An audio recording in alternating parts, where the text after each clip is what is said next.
I want to show you a video of Charlie talking about TPUSA. Okay.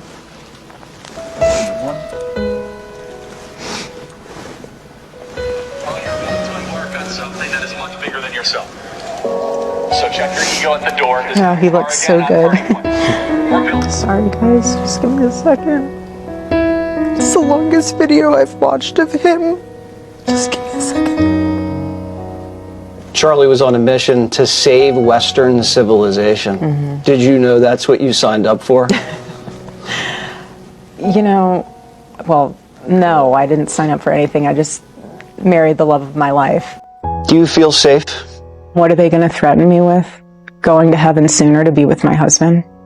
And I don't say that to be reckless. I do not. I do not say that because I'm out in the streets like, here I am, come find me. And it's not at all. It's a fearlessness that's rooted in the understanding that I will have my day and my time, whenever that is. When the Lord knows that I've completed my mission. And I'm not afraid. Charlie wasn't afraid either. We never lived in fear. If we did, we wouldn't get anything done. You told your children that Charlie was going on a work trip with Jesus. Are they still asking, where's Daddy? Yes, my daughter continues to ask, but it's really sweet because I keep explaining to her a few things. And I said, if ever you want to talk to Daddy, you just look up to the sky and start talking to him. He can hear you. He's always in your heart. And I told her, I said, you know, Daddy is in heaven. She goes, you think I could go sometime? I said, baby, we will all go one day. We will all go one day. You're very protective of your children's privacy. Yes. As Charlie's profile grew, were you concerned? We live in a day and age where the internet feels so entitled to everything. Why are you doing this? Why are you doing that? You know, explain this, explain that. And we live in a world where children don't even have a childhood anymore. You know, why are you posting a photo of your kid so that you can get $50 off a stroller? Like, that does not make sense to me. Crazy. If you can't afford a stroller, buy one you can afford. Like, that makes sense to me. But to use your child or a photo of you standing in the bathroom embracing them specifically, and you have 500 copies of that same pose so you can get it right for social media, is bizarre to me. And it was to Charlie too. And our babies are not for anyone else's viewing other than ours and our family. And why would I want AI images of my children out there? Why would I want... And yeah, we get kidnapping threats. We always have. We get death threats. We always have. You're just smart about it. Protect what you love. Protect who you love. The video was everywhere. How do you process that? I never saw the video. I never will see it. I never want to see it. There's certain things you see in your life that you can never unsee. There's certain things you see in your life that mark your soul forever.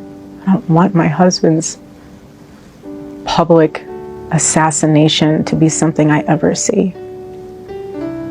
I don't want my kids to ever see that. And for people who actually enjoy watching that, which is quite literally sick, what if that was your father? Or your brother or your sister? There's a perspective shift there. We're human. Life is fragile. And there is so much beauty in this world. Why would you waste any portion of your life looking at something so evil? There's other theories swirling around about Charlie's assassination. Right. How does that make you feel? When everything happened, my phone died and became a black hole. I just didn't turn it on for weeks on end. I've intentionally insulated myself because I need to guard my heart, and I need to be there for my kids, and I need to be there for Turning Point. And what I've realized through all of this is that everyone grieves differently. Everyone is trying to figure out And I don't blame them. How does this happen? How does somebody become so radicalized where they can justify this in their own head? We just lost one of the greatest voices of our generation. Why? How? What's behind it? Like, everyone's trying to process this. And I respect that. But where my heart is just asking for some grace is for the ones who were there that day. They have to relive that every single day. He didn't die in a car accident. He didn't die from cancer. He was assassinated. And the difference between this and previous assassinations in this country is there was no social media. There was no AI. I can tell you how many fake images are out there of all of this. And again, my only request is that just please pray and consider and think about whatever you put online, because it's going to impact his kids in the future. I don't want my kids to go on the internet one day when they're older and see things that it's just, we're all trying to process this in their own way, and I appreciate that. But just some grace would be nice. When people lose someone they love, oftentimes they say, I can still talk to them. Yeah. Do you still talk to Charlie? I'll get home, it's late at night, I'll be getting ready for bed in the bathroom. I'll keep looking in the shower, trying to see. He would always write on the shower when he was in there. He would write numbers and things, and at the end, he would do his signature at the end. Obviously, it's been so long since he's taken a shower at home, but I still look for it. I talk to him all the time. I'll say, baby, just give me your wisdom. Speak to me. People would say, if you can't sleep, take something to sleep. The Lord has let me sleep just fine. But I don't want to take anything. That's not how we operate. If I take anything, it'll numb me from being able to hear from the Lord. And for Charlie, I want to be able to talk to him. I want to feel this so deeply, so that I know how the Lord wants to use it. And if I'm numb to that, he can't use me. But I talk to him all the time. Charlie, what do you think of this? Can you believe this happened today? Gigi said hi.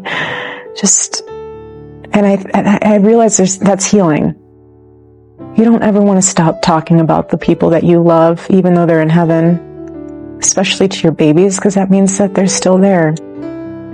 I always want my husband's voice and his name to be on people's lips.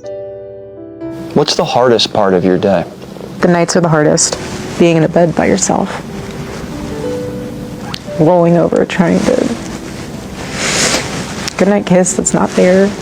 And I tried to read a book by C.S. Lewis because he lost the love of his life. He was only married to her for 4 years.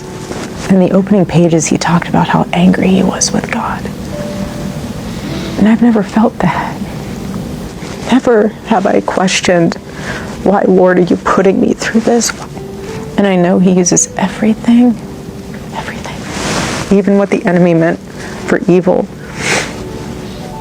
And I have no regrets. If convicted, do you think your husband's killer should get the death penalty? I do not want this man's blood on my ledger when I stand before the Lord. I want the government to decide. It's biblical too. Justice will ultimately be served. Would Charlie have forgiven his killer? He's in heaven. And he sees everything, full picture.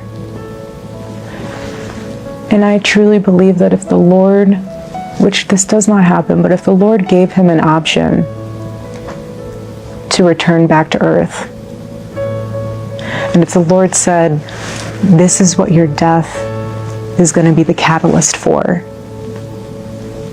do you want to go back and exchange it? He'd say no. Wow. He'd say no. the defense wants to ban cameras in the courtroom. How do you feel about that? There were cameras all over my husband when he was murdered. There have been cameras all over my friends and family mourning. There have been cameras all over me, analyzing my every move, analyzing my every smile, my every tear. We deserve to have cameras in there. Why not be transparent? There's nothing to hide. I know there's not, because I've seen what the case is built on. Let everyone see what true evil is. This is something that could impact a generation and generations to come. Jimmy Kimmel lied about your husband's murder and didn't really apologize. What would you say to Jimmy Kimmel?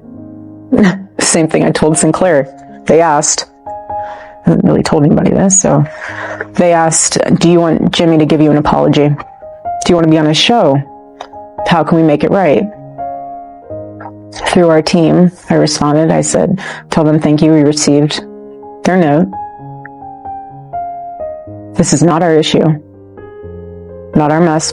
If you want to say I'm sorry to someone who's grieving, go right ahead. But if that's not in your heart, don't do it. I don't want it. I don't need it. You wanted to see Charlie immediately and came up. Take us through that.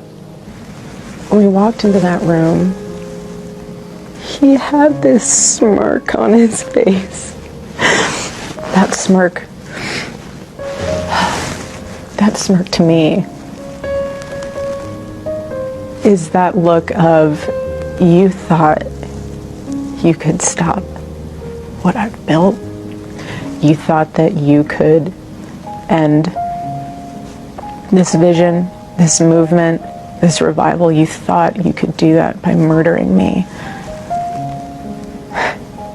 You got my body. You didn't get my soul.